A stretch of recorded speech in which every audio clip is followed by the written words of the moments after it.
I've got legs. A big wedge of these legs have finally arrived.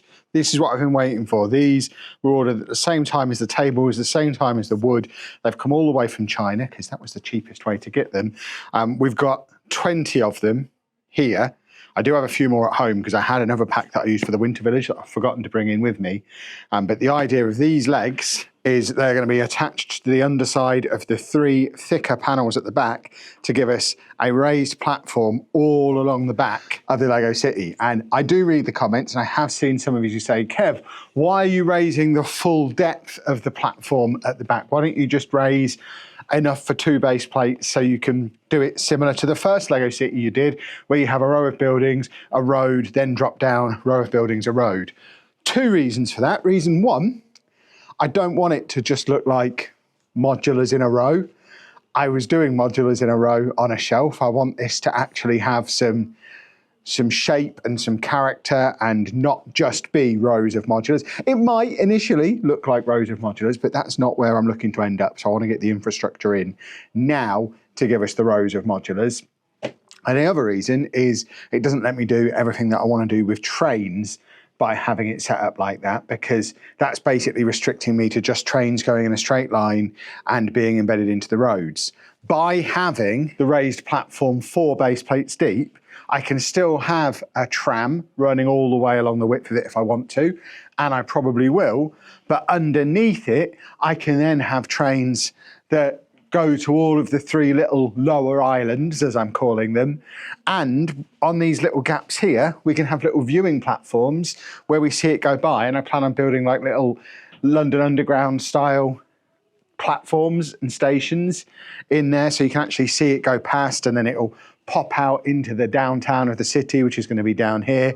The same train can then pop out over by the beach over there, and it's going to be cool. And if I did it the other way, so it's just tiered modulars in a row, I wouldn't leave myself with the option of doing that.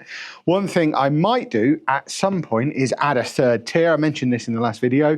We might add a 3rd tier in, probably not across the full width, but so that we can have even more variety of height. Similarly, probably at this end where you are, on top of boxes and boxes of Lego. But at this end, we're probably not just going to have a wall and a sheer drop. It'll probably gradually work down into what's going to be the medieval area over here. So I want there to be variation throughout. So that's the plan. We're going to get onto that in a minute. Before we do that, I do need to join the tables together. So I've got my little binding plate things, whatever they're called, which we're going to attach to the underside.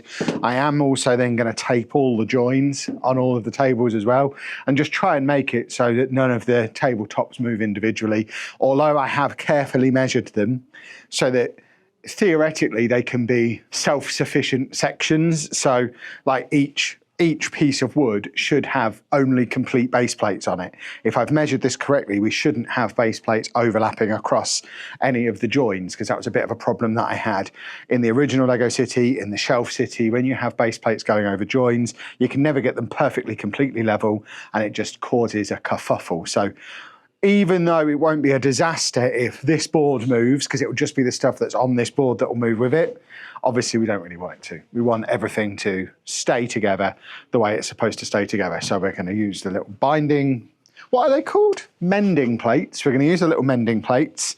We're going to use tape, and then we're going to get the raised platform on. One other thing I've had to do as a slight amendment before getting started is I've had to move this lamp out of the corner. It was nicely nestled into the corner in there. Lovely spot for it. Only problem is, in order to turn it on, you have to press a button on the back of it, and I can't reach it. Now we've got this board in, I can't get down there anymore, so I couldn't reach it. So I've had to pull all that off and bring it down to the point where I can reach the back of it from here. So it's not completely in the corner. So we are going to have a little bit of a dark corner there. So I'm already thinking, going to be a cave there probably, because it's going to be dark.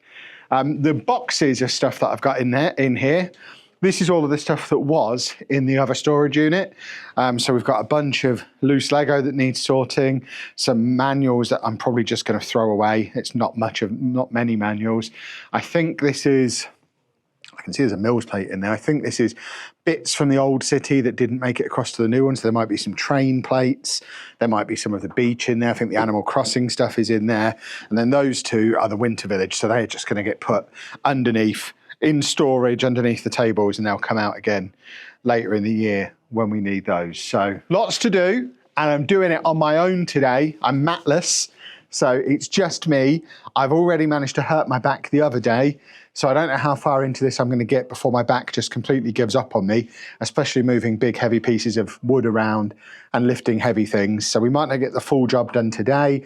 I'm hoping we do though, because once this job is done, the next step finally involves Lego. We'll start bringing in some of the modulars. We'll start planning out a route for the train track, working out if we need any more track. So there is the next video, the video after this one, if I get everything done today, we'll actually have some Lego in, which will be a remarkable novelty for this Lego-based YouTube channel.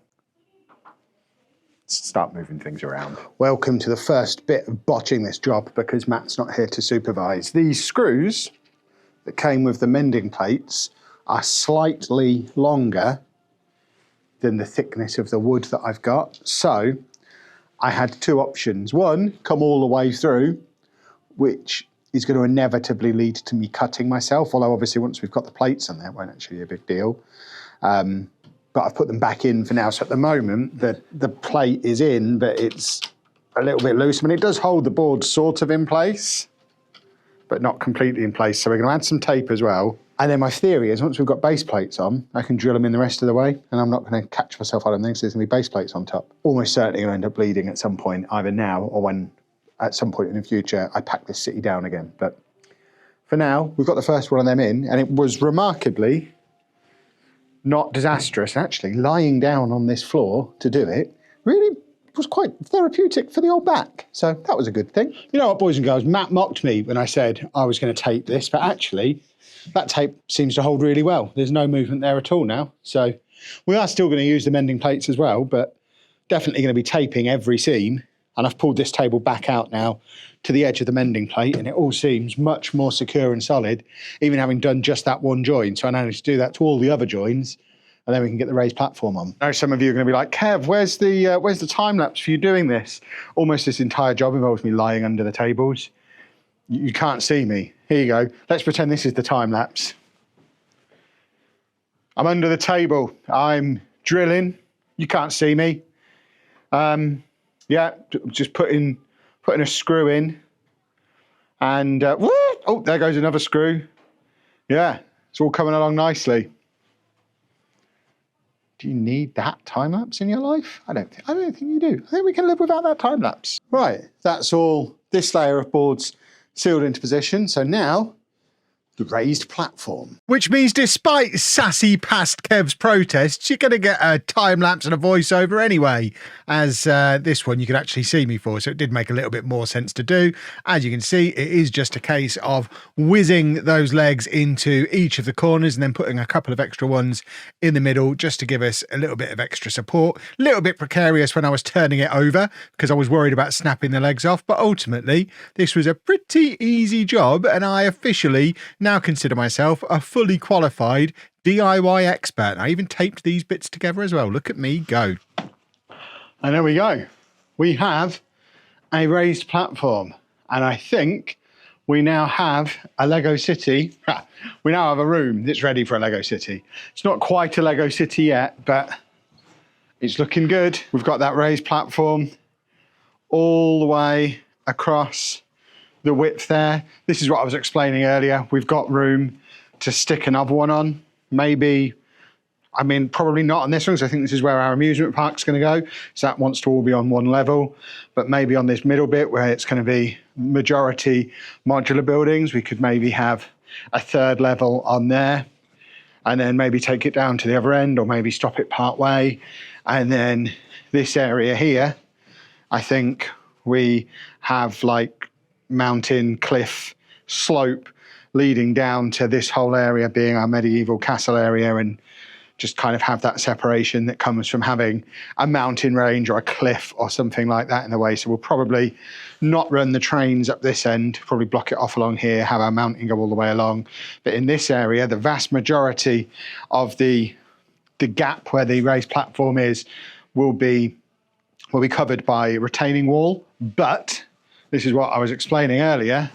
This section here will be exposed with a little brick built wall in behind it, so you can see either the train coming by through like a tube tunnel, or maybe we'll even put a little tube platform in there and have a little area here from the amusement park where you can drop down into there. And then we're going to have a train that runs up this bit of the city. So Brick Cross Station is going to be about here, I think. And we'll have a train that runs down the middle of the city, goes underneath, kind of loops back round so that it can then run across here. And then we'll probably pop out somewhere in the little seaside town. So the idea is this is like a little seaside town that you have to get to by train. And then you've got the theme park, which is part of that. And we have some kind of separation. I mean, there's going to have to be some imagination going on in this. It's a Lego city. Imagination is fine. This middle bit's going to largely be our residential and commercial area. And then not quite sure, we might have the city run all the way along here on the top level and then just have medieval and castle on the end there. But that will be one of the last times I need to be completely theoretical about it, because in the next video, we should be bringing Lego in. I've got some more boxes like this at home that probably need to come in first, because we're just going to get them underneath while there's less chance of knocking or everything down. In fact, I'm going to leave you lot with the responsibility of remembering this. The Winter Village is under that table at the end. So when I'm looking for it in like October, November time, I need you all to comment, Kev, it's under the medieval bit. So I know where to look, because eventually this underneath area is going to be full of these boxes with various bits and bobs in. Plus we're going to bring in the drawers for our parts storage, which will line underneath as well, and also some long-term storage of boxed Lego sets that we're not planning on building but also not planning on selling, will go underneath as well. So the whole underneath area will probably fill up pretty quickly. And yeah, then we get some Lego in. Let me know in the comments what Lego set should be the first one to officially make it into the city. Obviously the Winter Village stuff is in the room, but it's not left the box. So which modular should be the first one to take pride of place in the city? I suspect before I actually put any modulars in, I need to get my train track down and figure that out and order some more if I need some more. Oh, I'm so ready to get started. My back is killing me, by the way, so I think this has ended up being a little bit of a shorter day, possibly a shorter video. I'm not even sure. I've not looked at how much footage we've got, but I need to stop here. If my back was completely fine, I'd go home and get the drawers and the rest of the loose Lego now, just to save time for tomorrow. It might not be tomorrow. Soon, whenever next video is, but as is, I think I've pushed my back further than I probably should have today. I'm really happy with the progress we've made, and it's all fun all the time from this point on. If you've enjoyed the video, please make sure you leave a nice big thumbs up on there for me. Subscribe to the channel for loads more Lego content, and thank you very much for watching.